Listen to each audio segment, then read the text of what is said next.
Good evening students, welcome to online class. Last class we have discussed in 9th standard history. Today we are going to discuss the lesson in civics. What's the lesson is seeing now?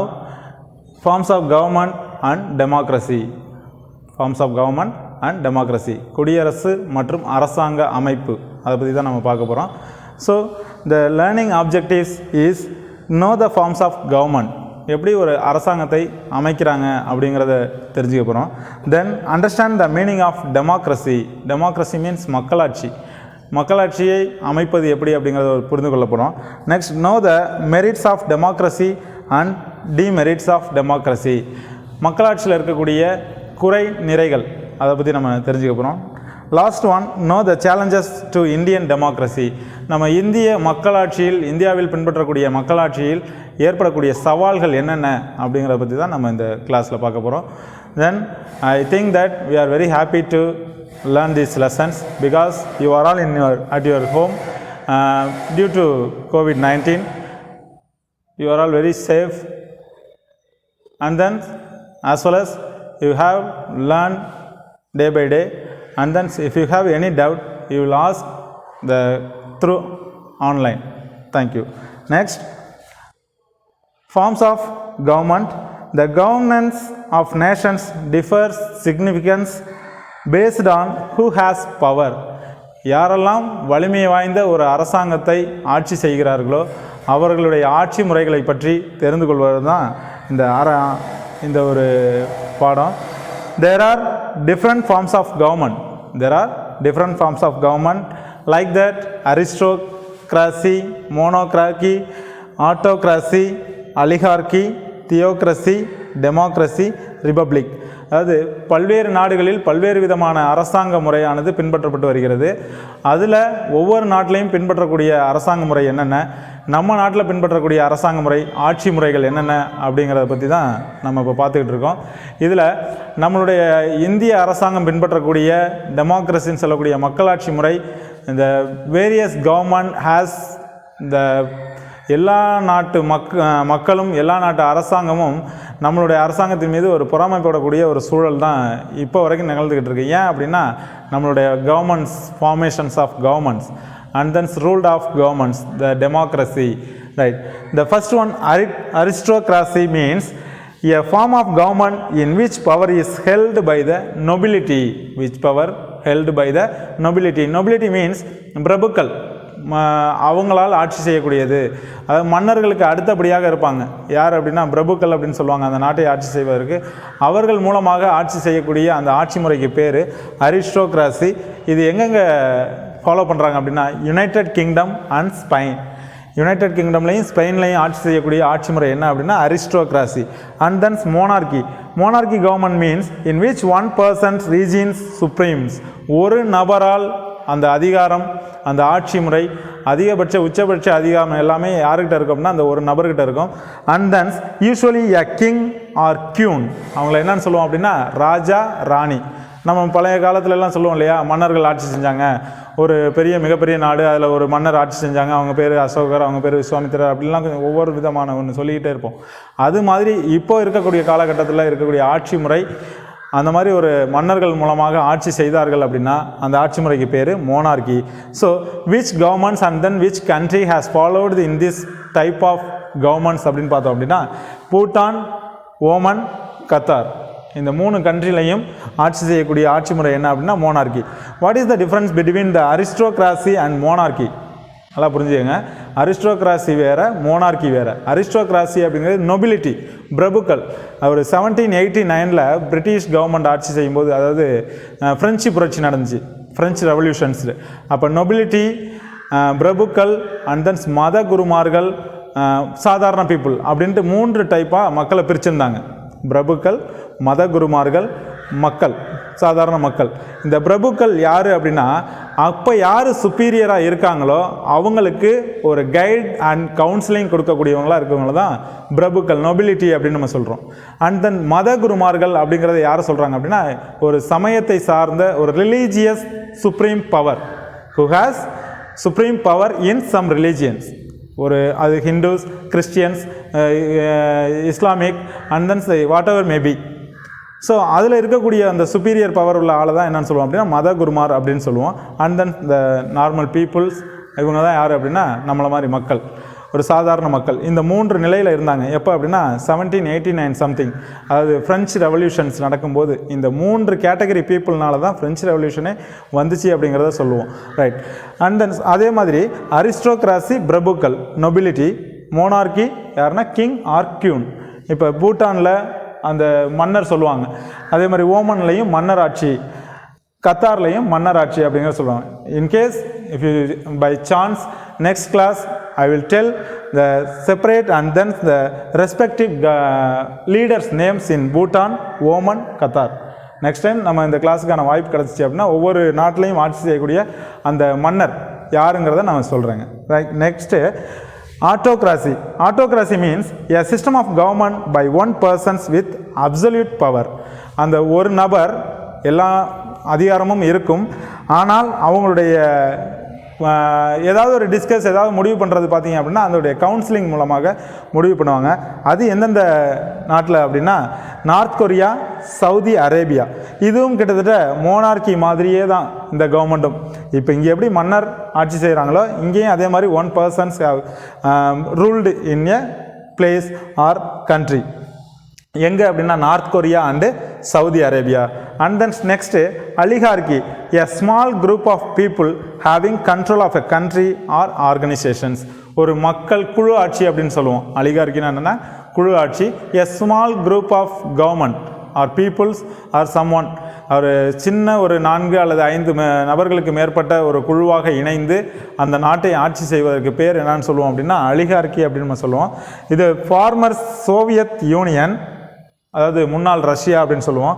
China, வெனின்சுலா, இந்த கண்ட்ரியில் தான் எந்த மாதிரியான ஆட்சி முறை நடக்குது அப்படின்னா குழு ஆட்சின்னு சொல்லக்கூடிய oligarchy. And then theocracy, a forms of government in which religious doctrines form the basis of government headed by a priest who rules in the name of God or proclaims himself as a God. அதாவது என்னன்னா கடவுளுடைய பெயரால் அந்த பாதிரியார்னு சொல்லுவோம். நம்ம கலோக்கியெல்லாம் சொல்கிறதா இருந்தால் பாதிரியார் நம்ம சொல்கிறோம் இல்லையா, அந்த மாதிரி பாதிரியார்கள் மூலமாக முழுக்க ஆட்சி நடந்துச்சு. அவங்களுடைய ஏதாவது ஒரு ப்ராப்ளம்ஸ் அந்த பகுதிக்கு இல்லை ஏதாவது ஒரு கவுன்சிலிங் வேணும் அப்படின்னா யாரை போய் மீட் பண்ணுவாங்க, யார்கிட்ட கைட்லைன்ஸ் கேட்பாங்க அப்படின்னா அந்த பாதிரியார் தான் கேட்பாங்க. அவர் யாரை பேஸ் பண்ணி இருப்பாங்க அப்படின்னா அந்த காட், அந்த கடவுளை பேஸ் பண்ணி இருக்கக்கூடிய நபர் முழுக்க கடவுள்கிட்டருந்து வந்தவர் அப்படிங்கிற ஒரு நம்பிக்கையில் அங்கே அந்த பகுதியில் ஆட்சி நடக்கும். இந்த பிளேஸை கேட்டிங்கன்னா உங்களுக்கே தெரியும், ஆமாம் சார் இந்த பிளேஸில் அதுதான் நடந்துக்கிட்டு இருக்கு அப்படின்ட்டு. எந்த பிளேஸ் அப்படின்னா Vatican. Full and full the Christians peoples are lived in Vatican City, and then most of the Christians willing to go the place, and then they get the religious அந்த மத சம்பந்தமான அனைத்து வெர்ச்சுவல்ஸ், ரிலீஜியஸ் வெர்ச்சு அப்படின்னு சொல்லக்கூடிய அந்த மத புண்ணியங்களை பெறுவதற்கான பிளேஸ் எது அப்படின்னு கேட்டோம்னா இந்த வாட்டிக்கன் அப்படின்னு சொல்கிறாங்க.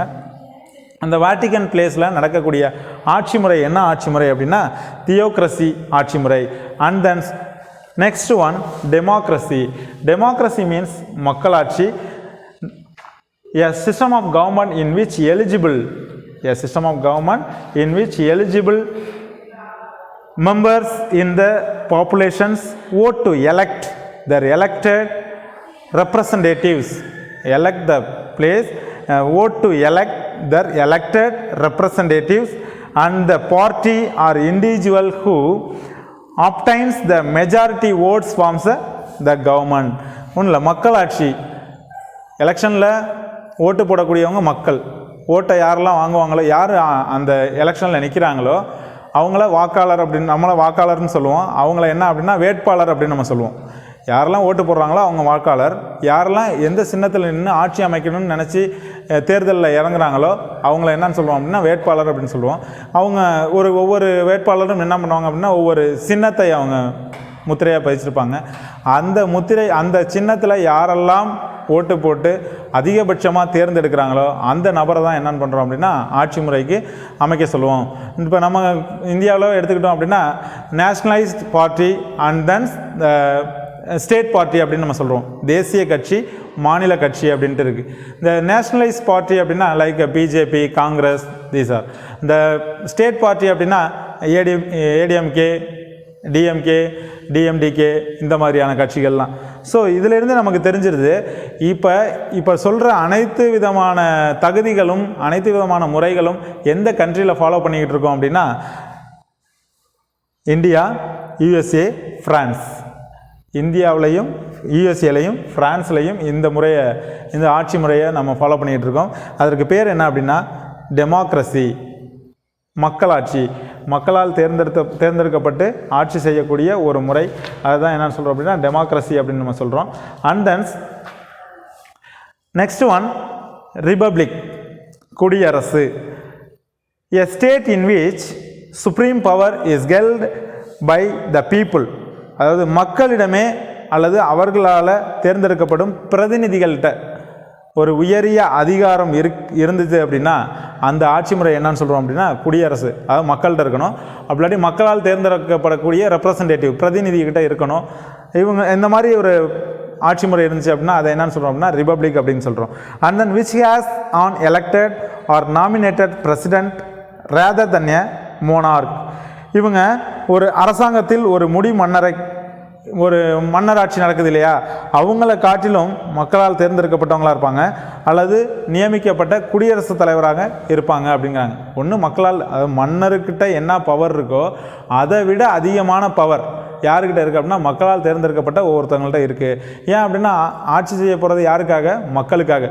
மக்களுடைய நலன்களை என்ன ஏதுன்னு தெரிஞ்சுக்கிட்டு குறை நிறைகளை நிவர்த்தி பண்ணுவதற்காக ஆட்சி செய்பவர்கள் தான் அந்த ஆட்சியாளர்கள். ஸோ அவங்க மக்களுக்கு நல்லது பண்ணாமல் வேறு ஏதாவது மாற்றி செய்தார்கள் அப்படின்னா அதற்கு முழுக்க பொறுப்பு அவர்களை உடனடியாக பதவியிலிருந்து ஆட்சியிலிருந்து நீக்கக்கூடிய அனைத்து அதிகாரமும் யாருக்கு இருக்குது அப்படின்னா மக்களுக்கு இருக்குது. அதே மன்னர் ஆட்சியில் அது மாதிரி பண்ண முடியாது. ஏன்னா மன்னர்கள் அவர் ஒரு பெரிய ஒரு செல்வ செழிப்பாக பரம்பரையாக வந்திருப்பாங்க. அவங்க பையன், அடுத்தது அவங்களோட பையன், அதே மாதிரியான தொடர்ந்துக்கிட்டே இருக்கும். அதனால் அவங்கள மன்னர் ஆட்சியை எதுவுமே பண்ண முடியாது. ஆனால் அதை காட்டிலும் ஒரு சிறப்பு வாய்ந்த ஒரு ஆட்சி முறையாக எதை சொல்கிறாங்க அப்படின்னா இந்த ரிபப்ளிக் சொல்கிறாங்க. Republic, the both are equal, the democracy and republic, because these types of governments has following in India and then Australia. இந்த ஆட்சி முறையும் எங்கெங்கெல்லாம் ஃபாலோ பண்ணுறாங்க அப்படின்னா இந்தியாவிலையும் ஆஸ்திரேலியாவையும் ஃபாலோ பண்ணுறாங்க. இப்போ ரிபப்ளிக் அப்படின்னாவே நமக்கு இந்த வேர்டை கேட்டோன்னே டக்குன்னு ஒரு செலிப்ரேஷன்ஸ் ஞாபகம் வந்தோம். என்ன அப்படின்னா ரிபப்ளிக் டே, குடியரசு நாள் அப்படின்னு சொல்லிட்டு. எப்போல்லாம் அந்த இந்திய அரசால் ஒரு சுதந்திரம் அடைந்த பிறகு அதற்கு பிறகு அந்த இந்திய அரசியல் அமைப்பு எழுதப்பட்டு ஏற்றுக்கொள்ளப்பட்டு அது ஒரு நடைமுறைக்கு வந்த நாள் எப்போ பார்த்தோம் அப்படின்னா ஜனவரி 26, 1950. ஸோ அந்த நாளை தான் என்ன பண்ணுறாங்க அப்படின்னா every year we have been celebrating as a republic day. So புரியுதுங்களா? அதனால் இந்த வேர்டுக்கும் நம்மளுடைய கண்ட்ரியில் ஃபாலோ பண்ணக்கூடிய செலிப்ரேஷன்ஸுக்கும் ஒரு ஈக்குவல் இருக்குது. அதனால் நமக்கு டக்குன்னு ஞாபகத்துக்கு வந்துடும். ரிபப்ளிக் அப்படின்னு சொல்லவும் அந்த ஆட்சி முறை எங்கே ஃபாலோ பண்ணுறாங்க அப்படின்னா இந்தியாவில் ஃபாலோ பண்ணுறாங்க. இந்த டெமோக்ரஸி அப்படின்னு சொல்லவுமே நமக்கு டக்குன்னு ஒரு ஞாபகத்துக்கு வந்து என்ன அப்படின்னா டெமோஸ் மீன்ஸ் மக்கள்னு சொல்லுவாங்க. டெமோனா என்னதுங்க? டெமாஸ்னா மக்கள், கிராசினா ஆட்சி முறை. அது இந்த டெமாஸ் அப்படின்னு கேட்கும்போது நமக்கு மக்களாட்சி, மக்களால் தேர்ந்தெடுக்கப்பட்ட ஒரு நபரால் ஆட்சி செய்யக்கூடிய ஆட்சி முறை மக்களாட்சி. அதுதான் ஆபிரகாம் இங்கே அருமையாக ஒரு டெஃபினேஷன் கொடுப்பாங்க. By the people, for the people, to the people. மக்களால் மக்களுக்காக மக்களே ஆட்சி செய்யக்கூடிய ஆட்சி முறை தான் மக்களாட்சி அப்படின்ட்டு. இது யாருடைய டெஃபினேஷன்ஸ் அப்படின்னா த ஃபார்மர் பிரசிடென்ட்ஸ் ஆப்ரஹாம் லிங்கனுடைய definitions. So now we have discussed the forms of government in various country. Once again I repeated this topic. Aristocracy means உயர்குடி ஆட்சி. அரிஸ்டோக்ராசி மீன்ஸ் உயர்குடி ஆட்சி. அந்த உயர்குடியினர் யாரெல்லாம் அங்கே ஒரு சமுதாயத்தில் மேம்படுத்தப்பட்ட இடத்துல இருக்காங்களோ அவங்களால் ஆட்சி செய்யக்கூடியது உயர்குடி ஆட்சி அப்படின்னு சொல்கிறோம். இவங்களை யாருன்னா அந்த நொபிலிட்டி அப்படின்னு சொல்லக்கூடிய பிரபுக்கள் ஆட்சி செய்வாங்க. And thens monarchy means முடியாட்சி R மன்னராட்சி, மன்னர்களால் ஆட்சி செய்யக்கூடிய ஆட்சி முறை. அடுத்தது ஆட்டோக்ராசி மீன்ஸ் தனிநபர் ஆட்சி அல்லது தன்னாட்சி அப்படின்னு சொல்லுவோம். அதுதான் ஒரு நார்த் கொரியாலையும் சவுதி அரேபியாலையும் ஃபாலோ பண்ணக்கூடிய ஆட்சி முறை அப்படிங்கிறாங்க. நெக்ஸ்ட் ஒன் சிறு அலிகார்கி அப்படின்னா குழு ஆட்சி. அவங்க எந்த ஒரு அமைப்பாக வேணாலும் இருக்கலாம், அல்லது எந்த அமைப்பையும் சாராத ஒரு நார்மல் பர்சன்ஸாக இருக்கலாம். ஆனால் குழுவாக ஆட்சி செய்யணும். ஒரு 5 நபர்கள் அதற்கு மேற்பட்ட நபர்கள் ஆட்சி செய்யக்கூடிய ஆட்சி முறை அலிகார்கி. அடுத்து தியோக்ரசி. தியோக்ரசி மீன்ஸ் மத குருமார்கள் ஆட்சி. இவங்க தான் கடவுளாகவோ தம்மையே கடவுளாகவோ அல்லது அதை சார்ந்தோ இருக்கக்கூடியவர்கள் அந்த நாட்டை ஆட்சி செய்வாங்க. அதுதான் வாட்டிகன் அப்படின்னு நம்ம சொன்னோம். And then democracy. Democracy means மக்களாட்சி. I have told to various examples and then various explanations about this democracy. And then the last ones republic, குடியரசு or குடியாட்சி அப்படின்னு நம்ம சொல்கிறதுங்க. ரைட். And then what is democracy? What is democracy? Democracy-னா என்ன? And the democracy is a form of government that allows people to choose the rules. Forms of governments allows and people to choose their rules. யாரெல்லாம் ஆட்சி செய்யணும்னு நினைக்கிறாங்களோ அதை யார் தேர்ந்தெடுக்கலாம் அப்படின்னா மக்களே தேர்ந்தெடுக்கிறது தான் democracy. The first definitions. And then next, only leaders elected by people should rule the country. Only leaders elected the peoples and then rule the country. மக்களால் தேர்ந்தெடுக்கப்பட்ட தலைவர்கள் மட்டும்தான் என்ன பண்ணணும் அப்படின்னா ஆட்சி செய்வாங்க இந்த டெமோக்ரஸியில். அடுத்து next one, people have the freedom to express views, freedom to organize and freedom to protest. நான் ஏற்கனவே சொன்னது மாதிரி தான், அந்த ஆட்சி முறையை கண்டினியூ பண்ணுறதுனாலும் யாருடைய கையில் தான் இருக்குது அப்படின்னா மக்களோட கையில் தான் இருக்குது. இல்லை அந்த ஆட்சி முறை வேண்டாம் அப்படின்னு சொல்லிட்டு எகெயின்ஸ்டாக ப்ரொட்டஸ்ட் பண்ணணும்னாலும் யாரோட கையில் இருக்குது அப்படின்னா மக்களோட கையில் தான் இருக்குது. ஏன், எதற்காக அப்படின்னா மக்களால் தேர்ந்தெடுக்கப்பட்ட ஒரு அதிகாரத்தில் இருக்கக்கூடிய ஆட்சியாளர்கள் தானே அவங்க. ஸோ மக்கள் அந்த ஆட்சியாளர்களுடைய செயல்பாடு பிடிக்கலை, மக்களுடைய நலன்களுக்கு அவர் எதிராக செயல்படுறாரு அப்படின்னு சொல்லும் பொழுது அதை எதிர்த்து அவர்களுடைய ஆட்சி முறையை கவிழ்ப்பதற்கான அதிகாரம் முழுவதும் யாருக்கிட்ட இருக்குது அப்படின்னா நம்மளுடைய மக்கள்கிட்ட இருக்குது. ஆனால் இதை மக்கள் எல்லாம் செய்கிறாங்களா அப்படின்னு கேட்டால் செய்கிறது கிடையாது. ஏன்னா அதை பற்றி நான் தெரியாமல் இதை போய் செஞ்சோம்னா நமக்கு ஏதாவது பிரச்சனை வருமா, இல்லை அதை எப்படி how to move to protest the rule அப்படின்னு சொல்லிட்டு எப்படி நம்ம ஆட்சி முறையை எதிர்க்கிறது. நம்ம எல்லாமே we are all middle peoples and then we have to follow the farmer. நம்ம இல்லாமல் ஒரு விவசாயத்தை சார்ந்து இந்த மோர் தென் பர்சன்ஸ், இந்த 75% of peoples have farmers in their society. நம்ம சமுதாயத்தில் இருக்கக்கூடிய மக்கள் விவசாயத்தை சார்ந்தும் தன்னுடைய ஃபேமிலியை சார்ந்துமே இருக்கக்கூடியவர்கள். நம்ம அந்த ஆட்சியாளர்களை எதிர்ப்பதற்கு ஒரு எபிலிட்டி இருக்குது, ஆனால் என்ன பண்ணுறது இல்லைங்க, இறங்குறது கிடையாது. Right. And then so the definitions, the term democracy is derived from 2 words in Greek. இந்த டெமோக்ரஸி அப்படிங்கிறது கிரேக்க வார்த்தை. என்னென்ன அப்படின்னா டெமாஸ் மீனிங் பீப்புள், ஆல்ரெடி சொன்னது தான். Demos means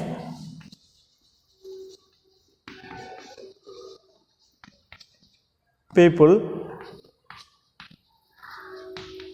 it is Greek word. டெமோக்ரஸிங்கிறது கிரேக்க வார்த்தை, 2 பொருட்களை கொண்டுள்ளது.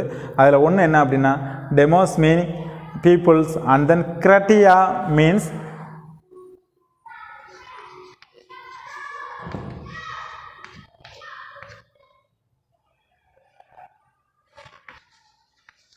ruled or power. Kratia means ruled or power. Thus literally democracy means the power of the people. இதோட மீனிங்கே என்ன அப்படின்னா பவர் ஆஃப் த பீப்புள், மக்களுடைய சக்தி. மக்களுடைய சக்தி அதுதான் என்னன்னு சொல்கிறோம் அப்படின்னா நம்ம அப்படியே கொஞ்சம் கொஞ்சமாக ஒரு மாற்றி அதில் ஒரு சில ஆல்ட்ரேஷன்ஸ் கொண்டு வந்து நம்ம என்னென்னு சொல்கிறோம், டெமோக்ரஸி மீன்ஸ் மக்களாட்சி அப்படிங்கிறது நம்ம கொண்டு வந்தோம். இந்த meaning of the democracy, the ruled of the people, the power of the peoples, மக்களுடைய சக்தி, மக்களுடைய ஆட்சி அப்படின்னு சொல்கிறோம். Right. The 3 definitions I have discussed and then I have told to you. The first one, democracy is a form of government that allows people to choose their representatives or choose their rulers. யார் ஆட்சி செய்கிறாங்களோ அவங்கள தேர்ந்தெடுக்கணும். யார் அப்படின்னா மக்கள். Then only one leader should ruled by the peoples. மக்களால் ஆட்சி செய்கிறவங்க யார் மட்டும் தான் இருக்கணும் அப்படின்னா ஒரே ஒரு தலைவர் மட்டும் தான் இருக்கணும். And then people have the freedom of powers and then people have the freedom of to protest the government and then freedom to organize. அதாவது அந்த ஆட்சி முறையை எதிர்க்கிறதுக்கும் சரி அதை அங்கீகரிப்பதற்கும் சரி யாருக்கு அதிகாரம் இருக்குது அப்படின்னா மக்களுக்கு அதிகாரம் இருக்குது. And next one, meaning of democracy. இப்போ மக்களாட்சி என்றால் என்ன அப்படிங்கிறத பார்த்தோம். அண்ட் தென் மக்களாட்சியினுடைய பொருள் என்ன அப்படிங்கிறத பார்க்குறோம். Democracy is a system of government in which the supreme power is vested in the people of a country and people elect the representatives either directly or indirectly through fair and freedom elections which are usually have periodically. அதாவது மக்களாட்சி அப்படிங்கிறது என்ன அப்படின்னா அதோட பொருள் என்ன அப்படின்னா ஒரு உயர்ந்த அதிகாரங்களை பெற்று அமைக்கும் ஆட்சி முறை. அண்ட் தென் இதனுடைய பொருள் நாட்டு மக்களுடைய கையில் இருக்கக்கூடிய ஆட்சி அதிகாரம் அப்படிங்கிறாங்க. இதை மக்கள் எப்படி தேர்ந்தெடுக்கலாம் அப்படின்னா நேரடியாகவோ அல்லது மறைமுகமாகவோ நடக்கக்கூடிய தேர்தல்கள் மூலமாக இந்த ஆட்சி முறைகளை ஆட்சியாளர்களை தேர்ந்தெடுக்கலாம் அப்படிங்கிறாங்க. நேரடியாக டைரக்ட்லி ஆர் இன்டைரக்ட்லி நேரடியான ஆட்சி முறையில் நேரடியான தேர்தல் மூலமாக மக்களை தேர்ந்தெடுக்கலாம். இப்போ நடந்துக்கிட்டு இருக்கு, தேர்ந்தெடுத்துட்டு இருக்காங்க. மறைமுகமான தேர்தல் மூலமாக மக்களை தேர்ந்தெடுக்கலாம், அதாவது ஆட்சியாளர்களை தேர்ந்தெடுக்கலாம். யாரால் அப்படின்னா பை த பீப்புள், மக்களால் தேர்ந்தெடுக்கலாம் அப்படிங்கிறாங்க. இப்போ அப்போ எலெக்ஷன்ஸோட டைப்ஸ் என்ன அப்படின்னா there are two types of elections, direct elections or indirect elections. நேரடி தேர்தல், மறைமுக தேர்தல் அப்படின்ட்டு இருக்குது. இப்போ நேரடியாக தேர்ந்தெடுக்கக்கூடிய தேர்தல் முறை அப்படின்னா என்னென்னா மக்களே போய் ஓட்டு போட்டு நமக்கு தேவையான ஆட்சியாளர்கள் எந்த சின்னத்தில் இருக்காங்களோ அதற்கு நேராக ஓட்டு போட்டு தேர்ந்தெடுக்கக்கூடிய தேர்தலுக்கு பேர் என்ன அப்படின்னா நேரடி தேர்தல். இப்போ மறைமுக தேர்தல் இன்டைரக்ட் எலெக்ஷன்ஸ் அப்படிங்கிறது என்ன அப்படின்னா நம்மளால் தேர்ந்தெடுக்கப்பட்டவர்கள் இருப்பாங்க இல்லையா, ஒரு எம்எல்ஏவாக இருக்கட்டும், எம்பியாக இருக்கட்டும், மக்களவையில் இருக்கக்கூடிய எம்பியாக இருக்கட்டும், இவங்க 2 பேரும் மூலமாக தேர்ந்தெடுப்பாங்க. யார் அப்படின்னா மாநிலங்களவையில் இருக்கக்கூடிய உறுப்பினர்கள், அவங்களும் மெம்பர் ஆஃப் பார்லிமெண்ட் தான் இன் ராஜ்யசபா. எங்கே அப்படின்னா ராஜ்யசபாவில். பிகாஸ் இந்த parliament there are two houses in parliament, one Rajya Sabha and next one Lok Sabha. Lok Sabha means மக்களவை, ராஜ்யசபா மீன் மாநிலங்களவை. இது எல்லாமே நெக்ஸ்ட் நம்ம பார்க்க போகிறது.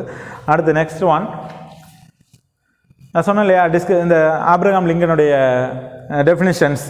Abraham Lincoln, one of the presidents of USA, defines democracy as a government of the people, defines the government of the peoples, by the people and for the peoples, by the people, for the peoples and of the peoples. மக்களால் மக்களுக்காக மக்களே ஆட்சி செய்கிறது தான் மக்களாட்சி அப்படிங்கிறாங்க.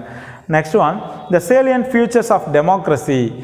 There are various types of governments, various types of ruled in various countries, but India in following the democracy and republic. So what are the salient features? என்னென்ன அதில் இருக்கக்கூடிய சிறப்பு கூறுகள் அப்படிங்கிறதையும் பார்க்குறோம். அதில் என்னென்ன சிறப்பு கூறுகள் இருக்குது அப்படின்னா elected representatives of the people and final decision making power to the representatives. இந்த மக்களால் தேர்ந்தெடுக்கக்கூடிய பிரதிநிதிகள் இறுதி முடிவுகளை மேற்கொள்ளும் அதிகாரத்தை பெறுகிறாங்க. என்னென்னலாம் மக்களுக்கு தேவையான முடிவுகளை எடுக்கணுமோ எல்லார் மக்களுக்கும் பொதுவானதான ஒரு முடிவை எடுக்கணும். அது யார் எடுக்கக்கூடிய அதிகாரம் யாருக்கு இருக்குது அப்படின்னா அந்த மக்களால் தேர்ந்தெடுக்கக்கூடிய பிரசிடெண்ட்டுக்கு இருக்குது, ரெப்ரசன்டேட்டிவ்க்கு இருக்குது. பிரசிடெண்ட் வேறு, ரெப்ரசன்டேட்டிவ் வேறு.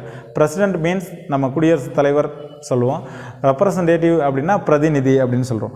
அப்போ மக்களால் தேர்ந்தெடுக்கக்கூடிய அந்த ரெப்ரசன்டேட்டிவ்க்கு அனைத்து அதிகாரமும் இருக்குது. அதுதான் மக்களாட்சியினுடைய சிறப்பு கூறு, first one. Next one, free and fair elections. Free and fair elections. There are 2 types of election சொன்னோம் இல்லையா, நேரடி தேர்தல், மறைமுக தேர்தல் அப்படின்ட்டு. ஸோ இந்த எப்படி what are the positions to follow the elections அப்படின்னு பார்த்தோம் அப்படின்னா free and fair. Free and fair, உண்மையானதாகவும் சுதந்திரமானதாகவும் இருக்கும் அப்படிங்கிறாங்க. நேர்மையானதாகவும் சுதந்திரமான தேர்தல் அப்படிங்கிறாங்க. ஏன் அப்படின்னா இதில் எந்த விதமான ஒளிவு மறைவுமே இருக்காது. எந்த விதமான ஒளிவு மறைவுமே இல்லாமல் மக்கள் அந்த சின்னத்தை பார்க்கலாம், யார் வாக்காளர் யார் வேட்பாளர் அப்படிங்கிறதையும் பார்க்கலாம், எந்த சின்னத்துக்கு முத்திரை இடணும் அப்படிங்கிற ஒரு அதிகாரம் மக்களுக்கு இருக்குது.